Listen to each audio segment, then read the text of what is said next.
Hello, everyone. It's Charlton. Please subscribe to my channel. Tap the notification bell. I would appreciate it majorly. So I was just learning about the shooting overnight that happened in Seattle at the CHOP zone, the Capitol Hill occupied protest area. That's for some reason they've chosen to locate around the Seattle Police Department's Eastern District. I'm not sure why that is. But there was a shooting there overnight, and it's not exactly clear the whole story. They're investigating now, and from the reporting, you get a couple different versions of it from the various witnesses that have talked to reporters. But apparently, this Jeep Cherokee that had two individuals in it rammed the barrier. And I believe, one individual that was interviewed over at the Daily Mail, and there's various photos of it. There's even some live streaming immediately following the incident. In fact, where you see some of the protesters trying to render aid to one of the persons that was shot, and take them to the hospital, which they ultimately did, But apparently, I think this was going on for a number of hours, and there were a couple people, according to the witnesses, that I think were with the protesters, that there was a few people hell-bent on causing trouble, but that's from the perspective of one of the protesters. So I think at 1 in the morning there was some loud bangs that they initially weren't sure if they were gunshots or fireworks. I think it was later confirmed that they were in fact actually gunshots, whether they were fired by persons that were there to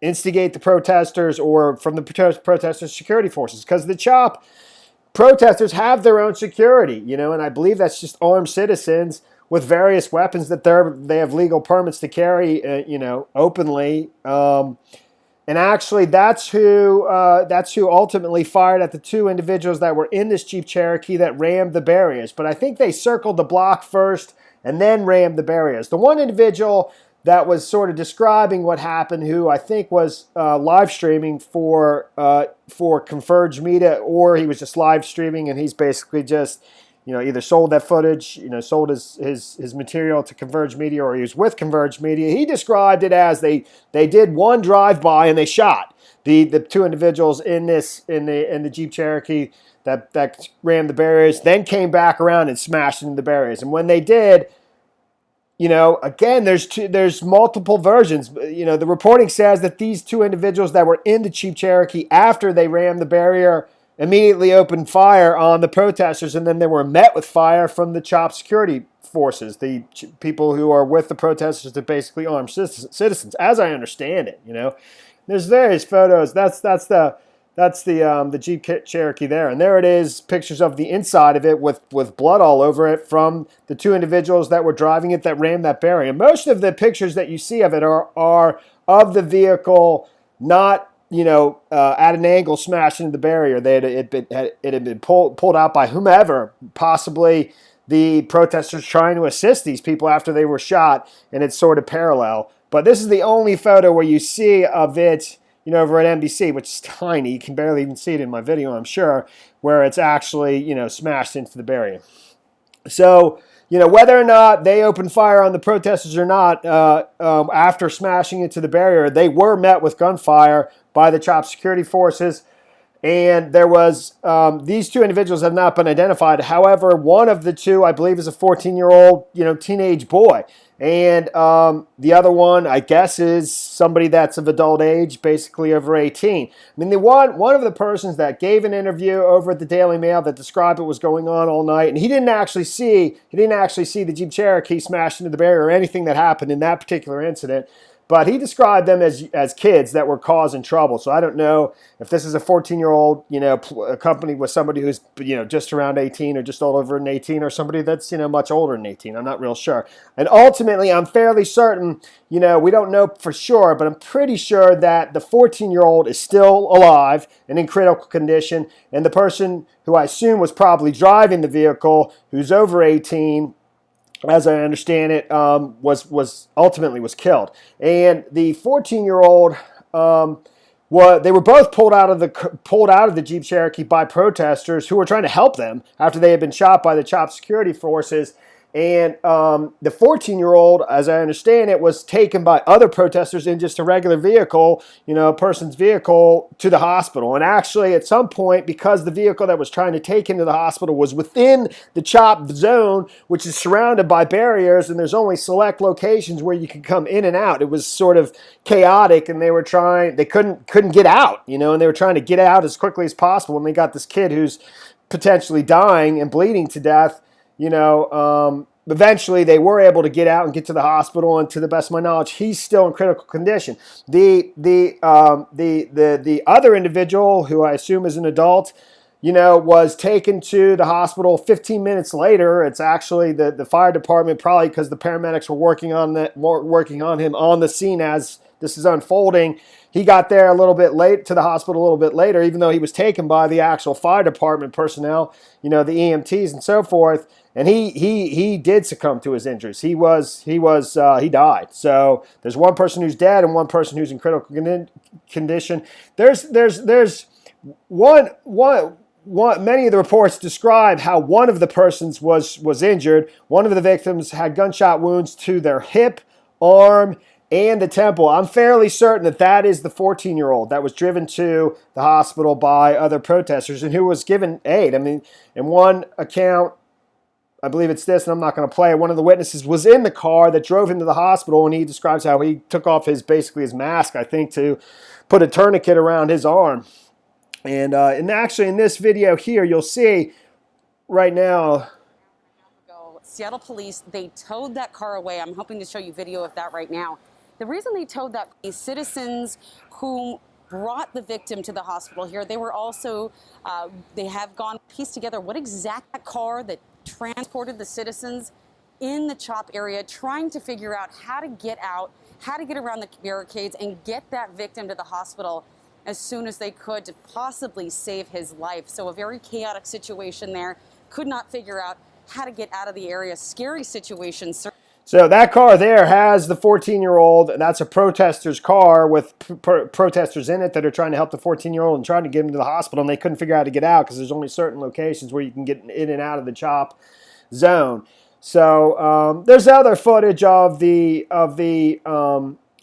Jeep Cherokee. There's bullet holes. It's riddled with bullet holes and so forth. And like I said, the individual from Converge Media, and this is live streamed from Converge Media as well, was saying that basically that Jeep Cherokee first did a drive-by and shot at the protesters, then ultimately came back around and rammed the barriers. The reports are that the two individuals in the Jeep Cherokee, after ramming the barriers, opened fire, and then they were met with fire from the CHOP security services that are basically just other protesters, I think, other citizens armed, protecting the CHOP protesters. And they were ultimately shot, and one of them was killed. So there's a picture of it here, and there's also, if this will play for me, some pretty stark pictures of the vehicle with fresh blood from the gunshot victims. So the individual in this Daily Mail piece that was interviewed, and he was describing some of the things that were going on all night long. I mean, that blood is fresh. Let's go see if we can interview one of these dudes over there. It happened like 1 o'clock this morning.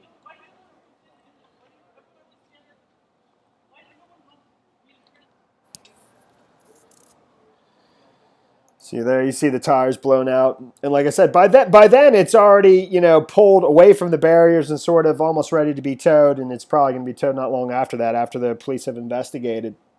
But those two reporters, one of them which I think is from the Daily Mail, who actually was exclusively interviewing this person, one of the protesters, he was asked, well, were they white, black, the two individuals that were in the Jeep Cherokee, old, young, and he didn't want to discuss it, and I'm not sure he knew anyways, but. That's pretty much the story there. It says, members of CHOP security openly carry around pistols and other weapons. One member has been seen brandishing an AK-47. I'm assuming that these individuals have legal permits to do that, or whether or not the Seattle authorities are just allowing them to do that because of the circumstances of, you know, this kind of mayhem that's going on in this particular zone where they've just camped out. I think the mayor of Seattle recently, over the weekend, had said they were going to start dismantling the barriers and basically dispersing people and not allowing it to continue. And then I think that just didn't happen, you know. But now you have a fatal shooting, which I believe is the second fatal shooting. I'm not even familiar with the first one, you know, but I'm telling you about this one. And that's the story there, man. Thanks for watching my videos. Please subscribe to my channel. Give me a like. See, there's you know what, before I go, there's the Converge Media of, you know, where the guy is talking about his version of what happened. Let's see if I can kind of get this up here. People on scene say some of the protesters within CHOP pulled 2 people with gunshot wounds out of that Jeep and rendered aid to them. But this wasn't the first report of gunfire of the night. At around 1:15, there were some loud bangs that went off at 11th and Olive. There was some confusion at first over whether it was fireworks or gunshots. They did later say that they believe that those were gunshots. And of course, this confirmed shooting happened at around 3 a.m. And here's a clip from from Converge Media's live stream just after the shooting, breaking down what they say happened. This vehicle right here was driving around the neighborhood and did a drive-by shooting, and then came through and crashed through the barricade. That would be the southern barricade, the one that borders Pike Street. When the vehicle came through and crashed through the barricade, the vehicle was met by force. And now you can see crime scene investigators are still here on scene collecting evidence. They did just moments ago. So that's the story there, man. Thanks for watching my videos. Please subscribe to my channel. Give me a like down below. I'll see you in the next video. Later, man.